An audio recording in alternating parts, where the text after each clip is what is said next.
प्राचीन वाराणसी राज्य में, जहाँ गंगा चांदनी रात में चांदी की धार की तरह बहती थी, वहाँ करण नाम का एक चोर रहता था। लेकिन वह कोई साधारण चोर नहीं था।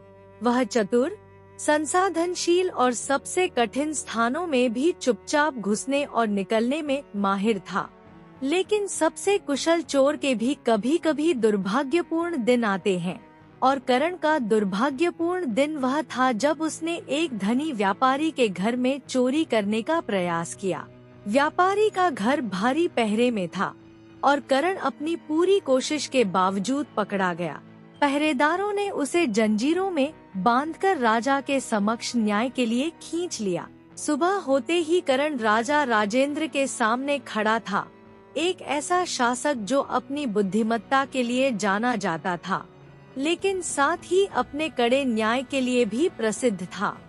राजा ने पहरेदारों की पूरी बात सुनी और बिना कोई देरी किए निर्णय सुनाया, फांसी। करण का दिल बैठ गया, लेकिन उसका दिमाग तेजी से सोचने लगा।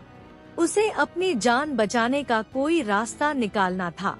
जब पहरेदार उसे फांसी के तख्ते की ओर ले जा रहे थे, तभी करण अचानक चिल्लाया, रुकिए, मरने से पहले मैं राजा से एक आखिरी बार बात करना चाहता हूँ।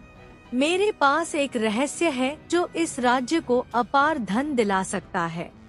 पहरेदार ठिठक गए और उसे दोबारा दरबार में ले आए। राजा राजेंद्र ने उत्सुकता से उसकी ओर देखा। करण ने झुककर कहा, महाराज, मैं एक ऐसे जादुई पौधे के बारे में जानता हूँ जो सोने के फल देता है।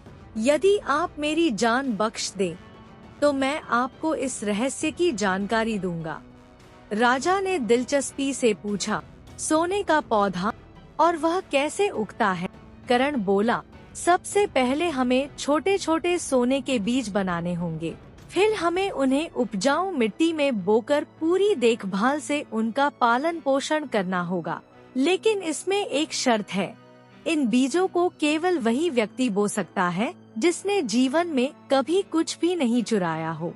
राजा को संदेह हुआ, लेकिन वे उत्सुक भी थे।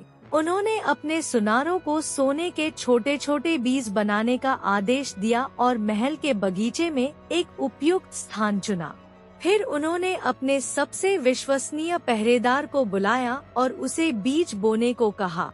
पहरेदार गर्व से आगे बढ़ा, लेकिन करण ने उसे रोक दिया और पूछा, रुको, क्या तुमने जीवन में कभी कुछ भी नहीं चुराया? पहरेदार थोड़ा झिझका और फिर स्वीकार किया, मैंने एक बार एक व्यापारी से रिश्वत ली थी ताकि उसकी तस्करी पर ध्यान न दूं। शायद वह भी चोरी ही थी। करण ने सिर हिला दिया, तुम बीज नहीं बो सकते। केवल वही व्यक्ति इसे बो सकता है जिसने जीवन में कभी चोरी न की हो। इसके बाद राजा ने अपने मंत्री को बुलाया, जो बुद्धिमान और ईमानदार व्यक्ति माना जाता था। लेकिन जब करण ने उससे भी यही सवाल किया, तो मंत्री ने सिर झुका लिया और स्वीकार किया, मैंने एक बार राजकोष से थोड़े सोने लिए थे ताकि अपना कर्ज चुका सकूं। मैंने सोचा था कि बाद में लौटा दूंगा, लेकिन मैं कभी लौटा नहीं पाया। अब करण ने राजा की ओर देखा और कहा, महाराज, लगता है कि आपके सबसे भरोसेमंद अधिकारी भी किसी न किसी रूप में चोरी कर चुके हैं। शायद आपको खुद इसे आजमाना चाहिए। राजा मुस्कुराए और बोले, ठीक है, मैं स्वयं बीज बोऊंगा। लेकिन जैसे ही उन्होंने बीज उठाने के लिए हाथ बढ़ाया, करण ने उन्हें रोक दिया और पूछा, महाराज, क्या आपने कभी कुछ चुराया है? बचपन में भी? राजा कुछ पल के लिए रुके, फिर ठहाका मारकर हंस पड़े, अरे, तुमने मुझे पकड़ ही लिया। जब मैं बच्चा था, तब मैं पड़ोसी के बगीचे से आम चुराया करता था। मुझे लगा था कि कोई नहीं देख रहा, लेकिन लगता है कि देवता सब देख रहे थे। करण ने दोनों हाथ फैलाए और कहा, महाराज, यदि आप स्वयं स्वीकार कर रहे हैं कि आपने भी चोरी की है, तो फिर केवल मुझे ही सजा क्यों दी जा रही है? क्या हम सभी किसी न किसी रूप में चोर नहीं हैं? पूरा दरबार एकदम शांत हो गया। राजा राजेंद्र ने करण को ध्यान से देखा और फिर जोर से हंस पड़े।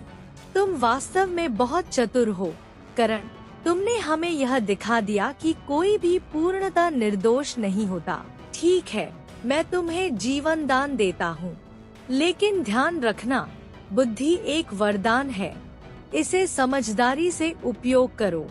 करण ने गहरा प्रणाम किया, उसकी आंखों में कृतज्ञता झलक रही थी। उस दिन के बाद उसने चोरी का जीवन त्याग दिया और राजा का सलाहकार बन गया। अपनी चतुराई और बुद्धिमत्ता से उसने राज्य को समृद्ध बनाने में मदद की और इस तरह चोर और स्वर्ण बीज की यह कथा एक अमर कहानी बन गई, जो सबको यह सिखाती है कि कभी-कभी सबसे चालाक योजनाएं भी मोक्ष का मार्ग बन